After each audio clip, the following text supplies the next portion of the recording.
I don't know how to though. It's cool. I'm gonna paint while I do it too. Make it a little easier. Just a little. Okay. So I wanted to talk about two things. Same as always. I'm talking about art obviously because that's what the whole channel is for. And then secondly, I wanted to talk about I was watching a video by the local script man called Creative Insecurity, and I liked it, so I wanted to talk about it because I felt like he was talking about some really important stuff, and he brought up some really good points. Not only that, but I wanted to talk about he had said something, and I wanted to talk about what that led me to. I was gonna say I recommend watching the video if you're interested in creative writing, story making, because he talk about it a lot. Well, he don't talk about just that. He talk about stuff like writing, storytelling, and like different ways to look at stories. And I got two of them that I like, and I don't usually watch them because I like to watch like gameplay videos, but they give me something to listen to while I do art, or if I'm just doing something and I'm like, okay, I want to put it in the background. I like watching. I don't know. I can't remember if it was halfway or like towards the end of the video. He said something. There's no such thing as an objectively good story, and I don't disagree, but I don't necessarily agree either. Cause like, you know, when a story sucks, you'll be like, bro, this story is not storying like at all.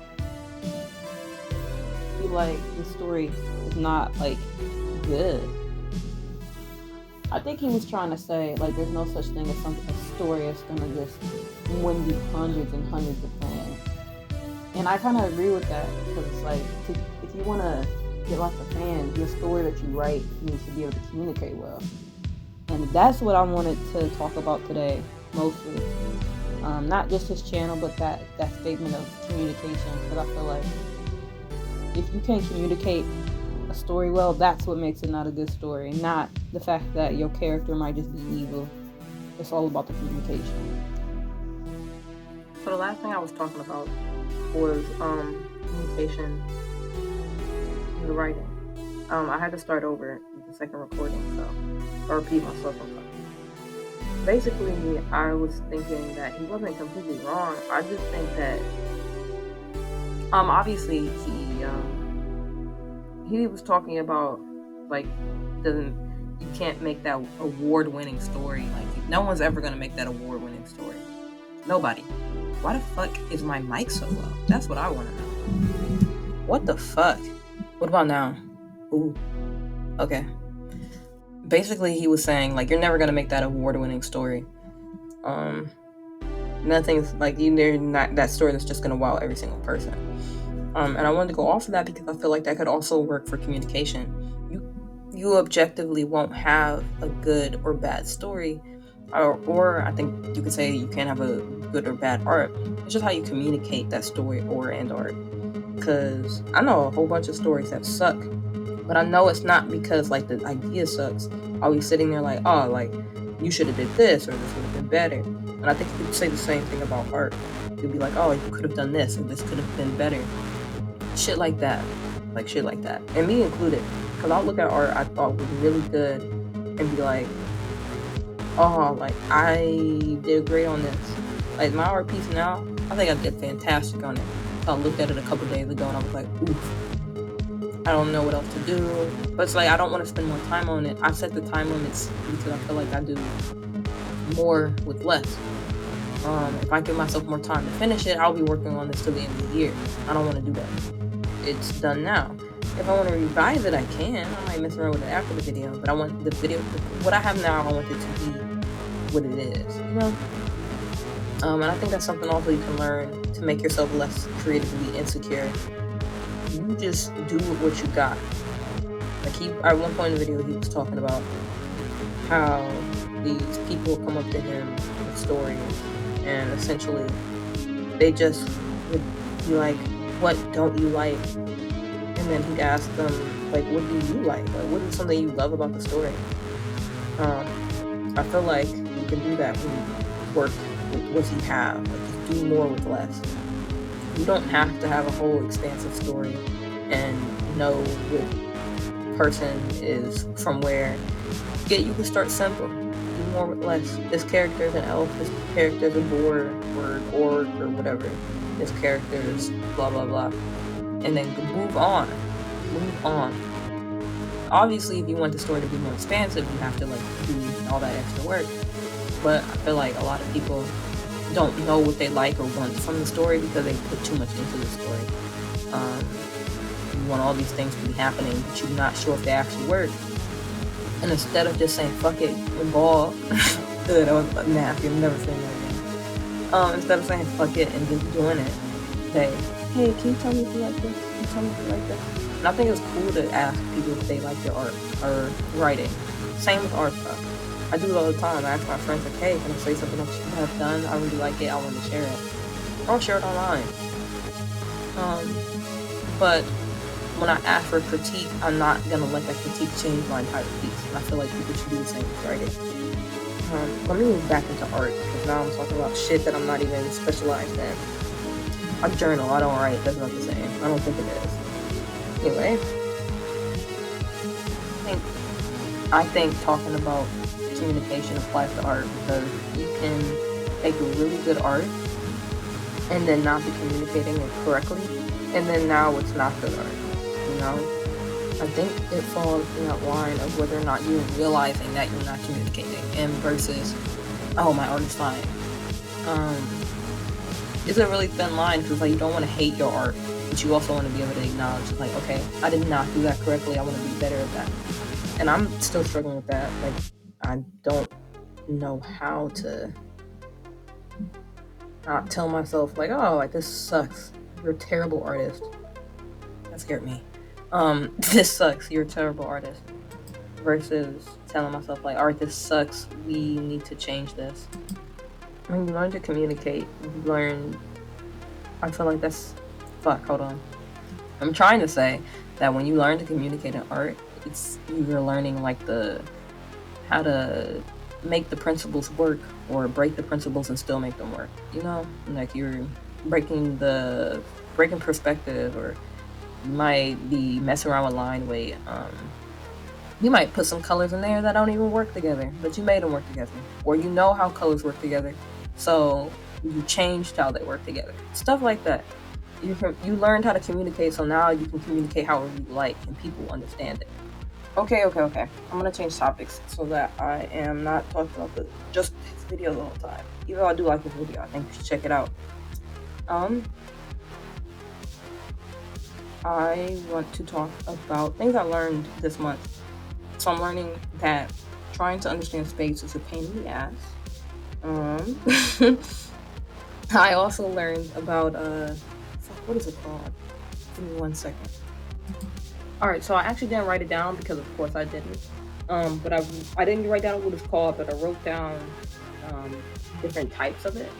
I'm gonna call it cropping because that's the only way I know how to explain this. When you like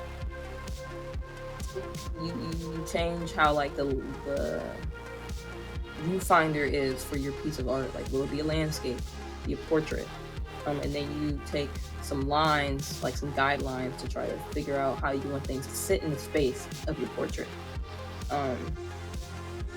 And I got golden triangle, framing depth, landscape depth, and vanishing point. Just a few simple ones. I also have some more. Obviously, like stuff like symmetry, full frame.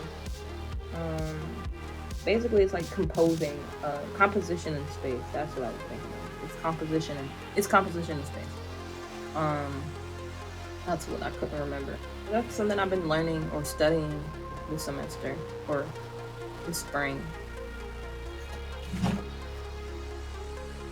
So far, I've had a lot of fun with it. I did a couple practice studies, and I'm trying to incorporate it in my bigger drawing here.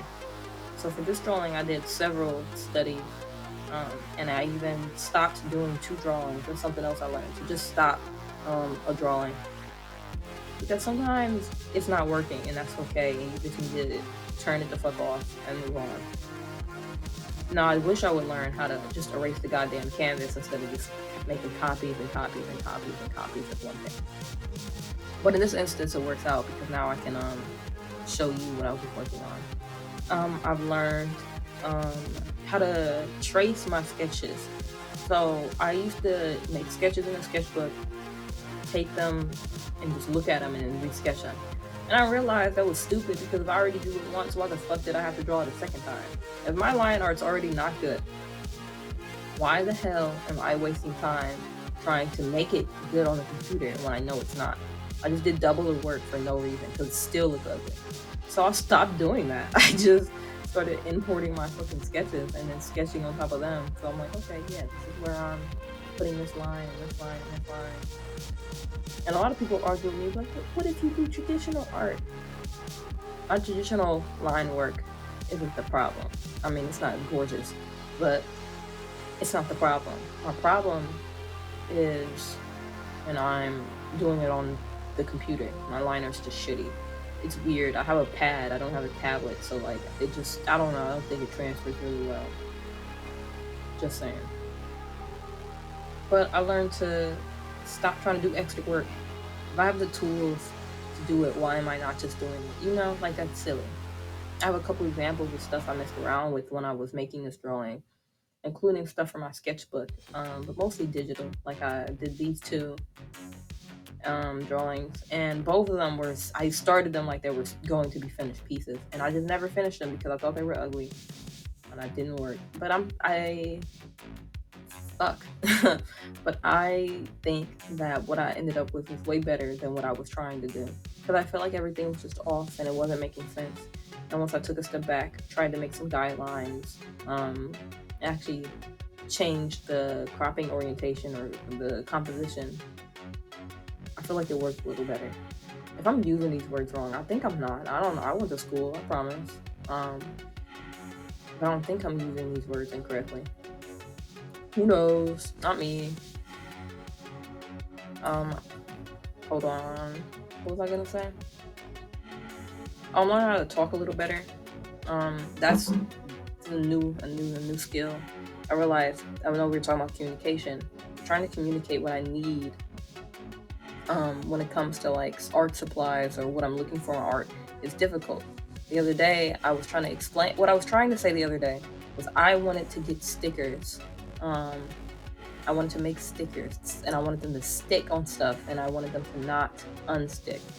But I started, in the middle of talking, I started thinking about, but what if I stick it on the wall and it fills with paint? So then all of a sudden I'm talking about that.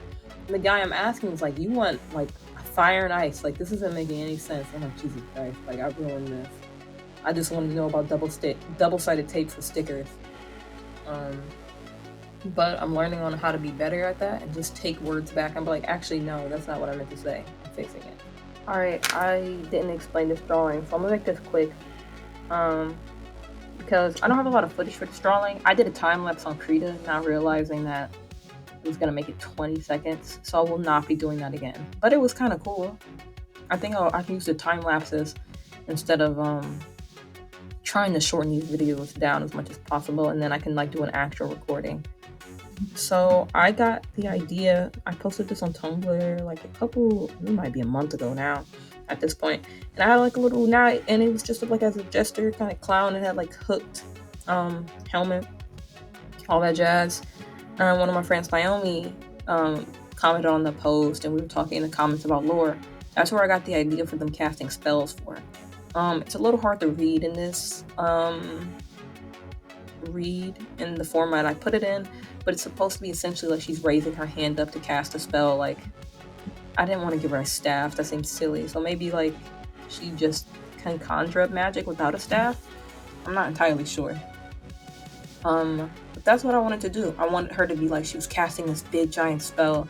This wanted to be like the first time that she'd done it before, for like it's like a surprise on her face. And I thought it was kind of cool. Originally, I had her holding a book. I took the idea from Nam too. Like, she has a book of jokes and spells. But I couldn't get it to work with the way I put it. I couldn't get it to work with how I drawn it the first time. So I decided to try to crop it, because I'd rather it look right than have all the details for it, because it's not like I can't post that stuff later, or I can't do a little doodle and post it later. But that's kind of it. I think after I'm done finished, wow, that's kind of it. I think once I'm finished talking, I'm just gonna let this play out, or I might just put the timestamp or the time lapse over this. Because again, the video and recording aren't that long. That's why I've been talking the whole time. I'm trying to try to let the recording run for as long as I have it. Because I only recorded a section of it. Because I'm thinking, oh, the time lapse would be like what, like an hour or like 30 minutes. It's gonna be fine. And it did it in 20 seconds. I was like, ooh, okay, that's a problem. But yeah, that's it. I want to add a few disclaimer notes. So I got the music for this video from Occam's Laser. He did the Divine Trilogy, and I would honestly listen to the whole thing. I'm only playing sections of it because I didn't realize I would have such a short video. So I can only play what like kind of doesn't overshadow me talking. But I think that you should check it out because his soundtrack is fucking amazing, and he was really nice. He helped me get it. He gave me codes to find his music. To be able to access his music for the video. So would recommend, please do that. The last thing is, so I've been making a Moonlighter long play, but it's long, like it's 5 hours long. There's no talking on it, but that should be out soon. I'm not really doing those for anything else other than I like to play games. I like to have other people watch me play games. So yeah, there's that. I don't really have anything else to add, so I'm just gonna end it. Bye.